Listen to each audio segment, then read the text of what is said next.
Hey, good morning, Ben, with Studio on the Lake.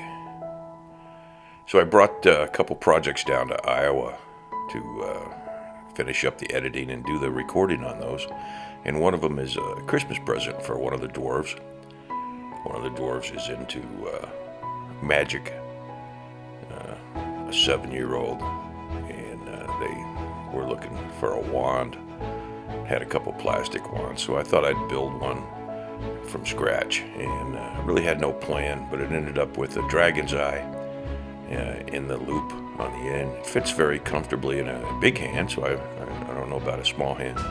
So it starts as any project starts of mine. Here's a sliver of basswood that is my standard. Cut it out on the bandsaw, and there is no pattern to this. I drew the center lines on because I want everything to be kind of round, with the exception of the tip there. Being round would make that pretty large. So I put center lines on there to keep center line references, to keep nowhere to cut. And basically I'm going to cut down to those lines and then finish off the rounding as it's needed. So the quickest way to do that obviously would have been with the grinder that you've seen me play around with before, but lately I've been enjoying a lot more knife work. So on with the knife work. That's a Ramelson knife that you can get on Amazon. Sounds just like it's spelled just like it sounds, and I think that knife is about $20. This one here is 2 years old. Thick enough that it won't break, yet thin enough that it does a nice job of the carving. Most of this video is done in 2 times the speed, although that's kind of hard to tell. And like when I'm burning it, 2 times looks about normal speed on that. And once again, we're working with the grain here. That one just bit into there, so I turned it around. And as you're playing around with your carving, you'll find that one side of it works with the grain and one side doesn't. So if your knife bites, that's an indication to you to turn that thing around. Otherwise, you're going to take off and split a huge chunk out of there. So I'm just continuing to come around each corner, taking the corners off. Not that concerned about the hand piece there just yet. I'm trying to get the bottom portion round. You can see the grain on this was relatively straight because this is going to end up really working with the grain. Yet it's not so straight as to look plastic. I kind of like the fact that it came out with a few bends, little small minor bends in there, and not a perfect cylinder, as if you'd put it on a lathe and turned that. You certainly could do that, and I could do that, but I'd have to go out to the big lathe to do that. And that kind of defeats the purpose of carving. So I'm fairly happy with it now. It's in a rough shape around there, and this end grain is obviously problematic. You can see that there's a knot or something right in the tip there, or I cut that off, and that's going to be particularly hard. So off to the power carving. That power carver is one from PJL Enterprises over in Minnesota. It's a combo. It's called an Ultima. On one side is the micromotor controller, and then on the left side of the console is the wood burning section. It's a combination kit. I've never actually owned a standalone wood burner because I've ran these carvers, these combos, for about 25 years. That's a Kutzall medium or standard bit in there, medium flame. And I'm working down to those center lines again. As I'm playing with this, I'm starting to get kind of an idea of what I want to do with that teardrop on the end. But first, we got to get it round. Hey, there's something I noticed, and we'll get to it early on. So there's how it's coming out. And this was actually quite a fun project because it didn't involve a whole lot of thinking. It just was pretty simple. So I went ahead and drew a teardrop pattern in. Didn't really know where to go with this. I know I wanted it to look the same on both sides. That's why you'll see me turning that. And I'm just freehanding in something that fits, or looks like, or in my brain should be on the end of a kind of a pommel. So I've noticed something in some of the analytics looking on these. Only about 10% of the people on the views of these videos are subscribing, and I just, I don't know why that is. I guess maybe it's not something they were interested in. But of those 80 or 90% that are watching the videos, and they're getting a good number of watches, which means that YouTube is showing those to folks, but people just aren't subscribing. So I'd ask you, rather than come back at random, because I'm putting up at least a video every 2 weeks, a lot of times more, and there's a lot of other videos of mine in here that are along with these same things. So it doesn't hurt you to subscribe. It doesn't cost anything to subscribe. It's free, and you can obviously unsubscribe at any point. So I would ask you, if you like the video and you thought you might want to share it with someone, so share it with other people and subscribe. And support the channel a little bit. Each of those subscriptions does support the channel. So there's the rough drawing in that. Now, I used this, I could have used a knife and come around this, because the intent is going to be to take down the outer portion of this and leave that little medallion on the end there. But I'm using the burner as a stop cut. And I'll show you that a little bit further. A stop cut and a reference. This is actually real time right here. And right there I go to 2 times the speed. You can see that with the burner, it's kind of hard to tell. This looks like I'm doing a pretty good job of humming right along with that wood burner, but that's actually 2 times the speed. You got to give that tip a little bit of time to work down in there. And I use it, as you can see, just like a pencil. We're about a week out, actually less than a week out from Christmas. And like I said, I am down in Iowa. I finished these projects up last week, the carving portion of them. And I brought the rough video down here to Iowa. So in between flying and sitting around for 12 hours waiting for the call, I went ahead and edited these videos, and then now I'm adding the voiceover to that, because so many people say they do like the voiceover. And I'm happy to do the voiceover and kind of explain what I'm doing. So here's a ruby flame bit, and this is back to, now that we're talking about that stop cut. So you can see the tip of that thing kind of wants to follow in the groove there. So that burner put a little groove in there. I've got it angled off to the side. I'm cutting down the portion around that, and I want to leave the center. So rather than running that thing straight up, I'm kind of running it off at an angle. And you can see that because the majority of the cut is outside that line.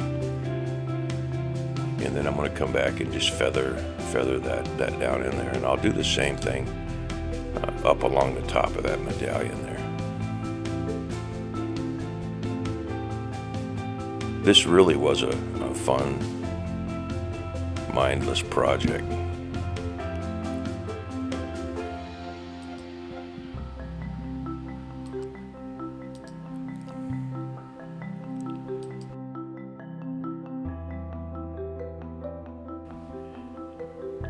So it is about a week before Christmas, give or take. This is being put together, the voice part of it, on Sunday, and if I'm not mistaken, Christmas is Friday. A lot of my weeks and days tend to run together. I work 7 days on, 7 days off, and the day of the week is not as important anymore. if you were to work a Monday through Friday type of job. So I really like those ruby bits. I've talked about that before. They come in ruby and a sapphire and a diamond. They're kind of interchangeable, but the only thing that I notice is that the diamond bits have a tendency to want to burn as they wear down. Now you can take those just like any diamond bit that you play with. You can take a brick, just a standard brick, and run it against that, and it'll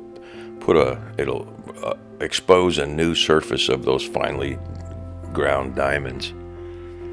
Because as you know, just like the ruby and the sapphire, they take the stone, crush it up, run it through a series of mesh filters, and then they embed it in the metal on that and give you different grits.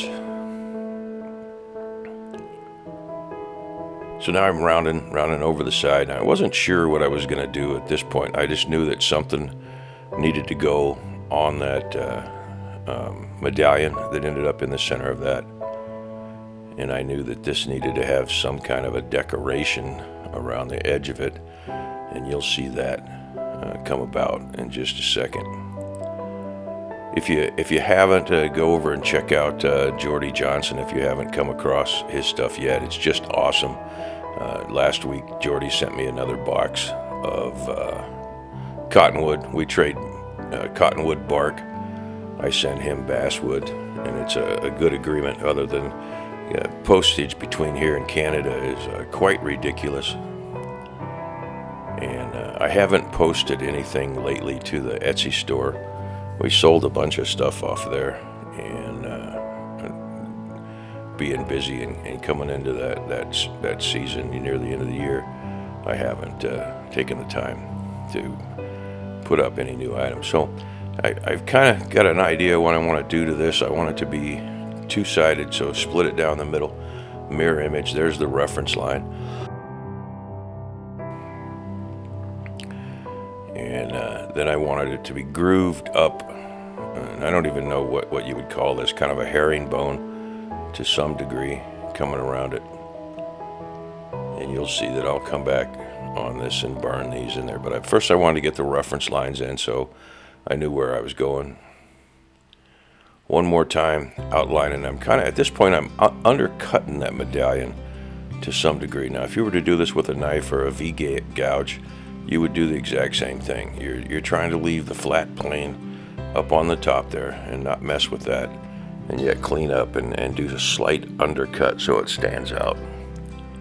Wood carving is a series of shadows and planes. And this gives it another dimension up on the top here. And this once again is 2 times. At one point in the middle of this, I think I put it on ludicrous speed and go 3 times. And as I catch that, I'll show you that. So I'm curving these around. I'm not cutting to the edge of that because I don't want to cut into the medallion. And when I'm done with this pattern, obviously it's going to be repeated 4 times. I will come back like you see there now, because I don't want that line to run into the medallion. I guess that's kind of looking like a rope pattern that was stuck around there. And this is going to be four sections.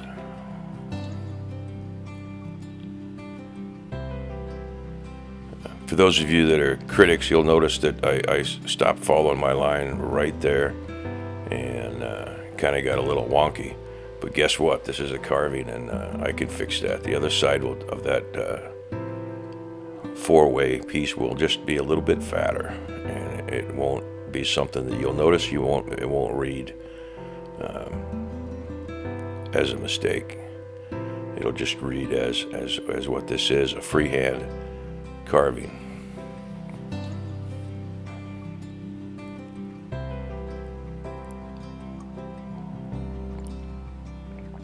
But go over and check out Jordy's stuff.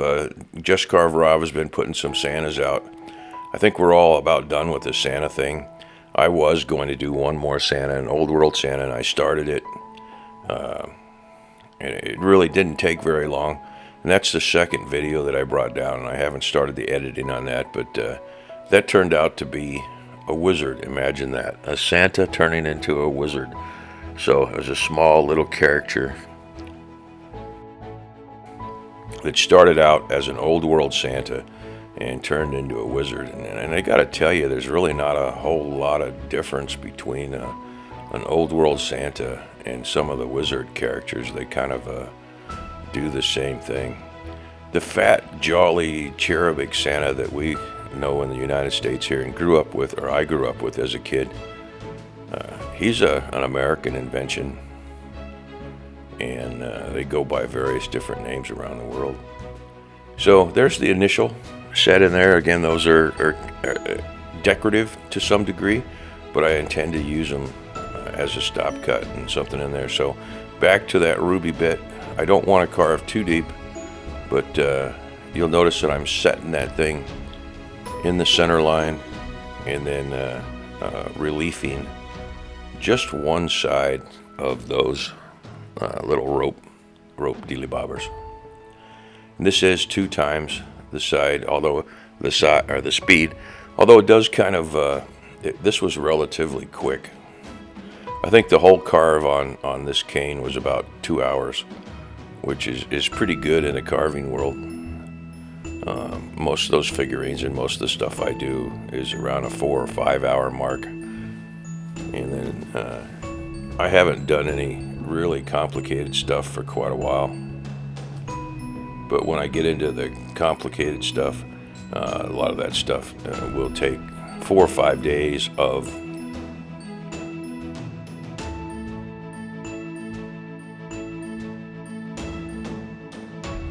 So this groove is following along, or that groove that was left by the wood burner allows me to come across one side. And once again, I'm cutting to one side of this with a slight amount of pressure. So that's just a quick round over, and 2 times the speed. You use this thing just like you use a pencil. I tend to use if I were doing this with a knife, it would be very similar. I would kind of use the tip of that as a pencil and cut that. You could do this with a V-groove. And a lot of traditional carvers are ones that use hand tools. Like to use the veiner or a V-groove tool. I don't personally, because you'll find that the dynamics of those things are a pain in the butt to sharpen without rounding out the bottom portion of it. And then secondary, of the 2 sides of a V gouge, one side is almost always cutting against the grain, whereas the other one is cutting with the grain. And you'll see one side of that has a little bit of a tear out. In a lot of cases, you'll have to come back and clean that line up with a knife.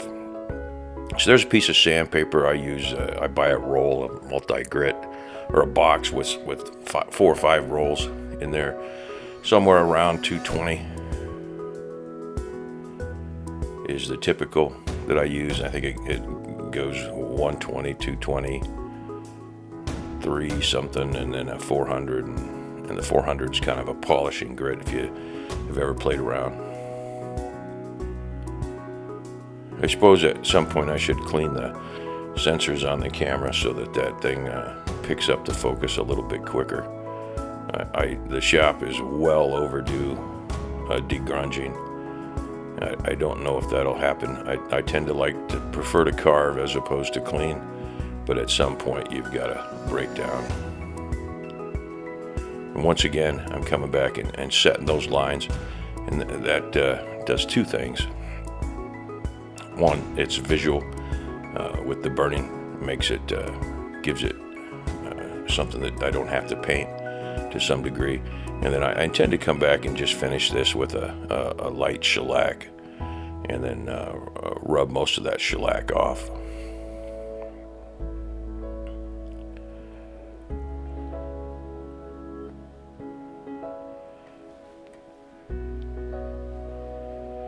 So if you count the number of passes on this rope or herringbone pattern that's going around the edge of these 2 medallions on the top of this wand. 3 or 4 passes, maybe even 5, to get down to where we want it, and to get it in the realm where it needs to be. And while I'm doing this, I in my brain, I'm staring at that medallion, and the fancy part at the bottom of the medallion there, the little cross, for lack of better reference. And I'm trying to think of what I want to do to that. And I come up with an idea, and then it gets modified again, because you'll see I thought it needed something else. And I won't ruin the secret of that just yet.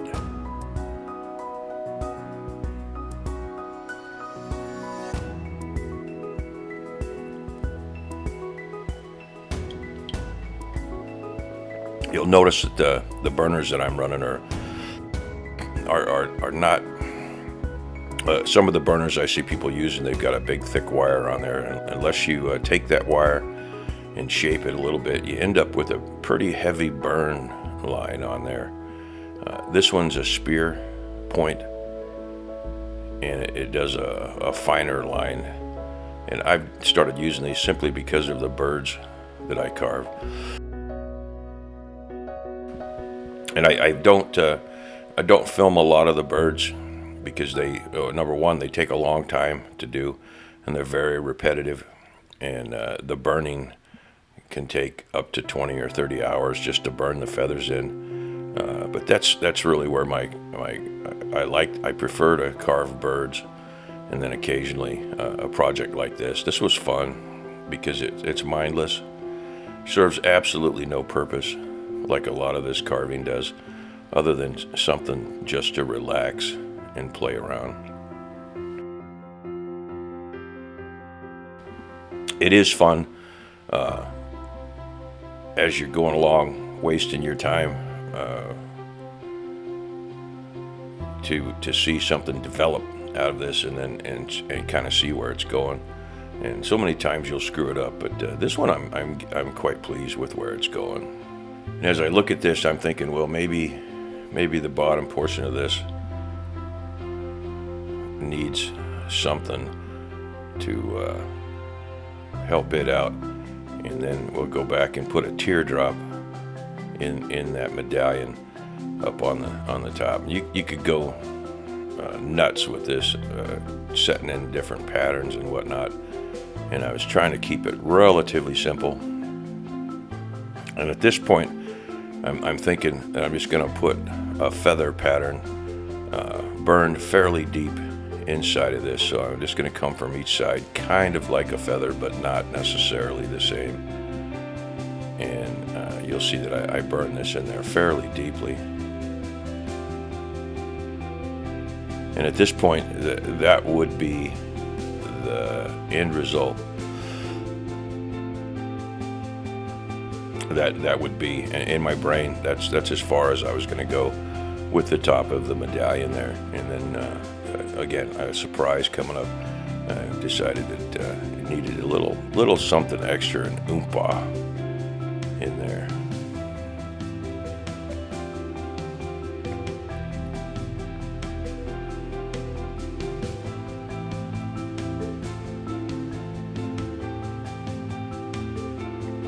I did draw those center line references down the side of the thing, and I'm looking at it and thinking, man, what's the guy want to do with that? And it came to me, it just needed a quick running branch pattern, and it needed to be done on all 4 sides. And I think, and if I remember correctly, this is where I'm going to go into ludicrous. So there's really no pattern. I'm starting on that center line and just fading those out, each one connected to the next one. Nothing particular about this. If you were to sitting in a restaurant or sitting at your desk waiting for something to happen, you had a pen in your hand, this would be what I would do as a doodle. Probably end up with wasting a whole lot of ink on a piece of paper. But I thought this kind of red pretty well. So that having been done, you got to do it 4 more times. This is where I went to 3 times the speed, because that's not something you get 3 or 4 of these done of the pattern, and life. You don't need to see the rest of it. It does come out pretty jerky with three times. I don't normally run 3 times the speed just because of that. This is repeated 4 times on here, and I didn't do anything else to it. I didn't go down and follow it with a burr and carve it out. I left it as a pattern on the end of that wand. Now, if you were into painting, you could go through and paint this to be quite interesting looking if you wanted to. As with most projects, you can keep going and keep going and keep going, and eventually ruin it by putting too much crap on there. So sometimes simple is better, although I don't know that I would call this simple. I would say it's probably somewhere in the middle. So I'm thinking, as we're coming up to this point on this, looking at this thing, that I'm about done with it. And here's one of those. This is a doodle that I used to do. It's a star pattern. I thought that needed thrown in there. Obviously duplicated on the other side. So as you're doing this, those of you who have not necessarily artistic talent, but doodle talent, you probably drew things. There's a couple animals that you probably were able to draw, and you drew them over and over again. Well, this is one of those things that I did, that little star pattern in there. So I'm getting ready to finish it. I'm thinking, and I'm about done with it. So I've got a brass brush there, cheap, dime a dozen, and what it does is it takes off a little bit of the char and allows the finish. So there you have it. It has a coat of shellac on it. I could have put 2 or 3 more coats on there, continued to polish it, and I use an amber shellac. Poof, there's what was missing. So I thought, well, this thing needs a dragon eye in it. So grab a couple dragon eyes. They're probably guessing 12 millimeter Tohican glass eyes. They're not particularly cheap. I suspect these 2 that are sitting up there were probably $4 or $5. And I carve it just a little bit more. That doesn't have any epoxy in it yet.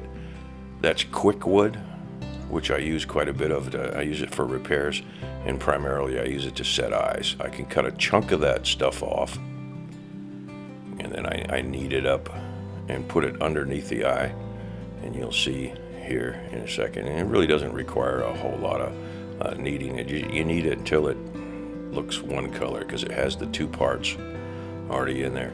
This stuff comes as plumbers, putty and steel repair, and the whole 9 yards. You can see I put a base coat in there. I set the eye on there, and this is the same way that I do the birds or decoys.